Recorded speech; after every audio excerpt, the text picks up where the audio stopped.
хора познати, непознати срещам всеки ден, и бедни и богати, с малки или с големите заплати. Само да не се сравняват с мен, не одобрявам някому да подражавам. Затова не го прави с мен, не ме копирай бич, дори да си ми фен. Аз съм си човек обикновен, винаги съм себе си, така минава всеки ден. С усмивка на лице и в най-трудния момент гледам само мене си. Оставам себе си, начало, край, всички белези. В спора да ви гоня, да се боря, не чувствам никаква умора. Пак ли съм вътре в спора, смисъл да говоря, не намирам, а да действам. Не съм от сорта, дето копи-пействам, на място те намествам. Помня откъде си тръгнал, после вика си да бествам. Излез навън и пак лосън, съдбата ти набива трън, направо с лицемерие. Че остана в мен доверие, за теб е поражение. Ще кажеш, че не вярваш никога на чуждо мнение.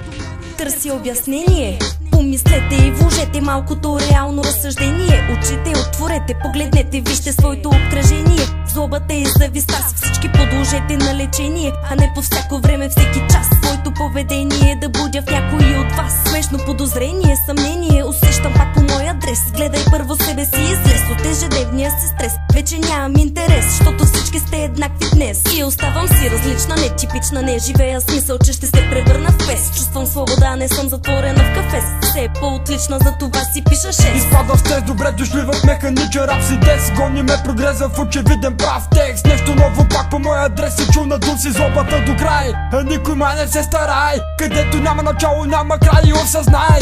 Колко пъти казах, че се спирам, а после все се мотивирам, без да подозирам, че дори не искам да базирам. От цял пълен с егоизъм, от тях за мен, от мен за тях, от него и за всички изречения в кавички. Не вярвам, не мога, не виждам, когато пътя не вървя, само се скитам да питам: приятел ли е този, на когото мога да разчитам?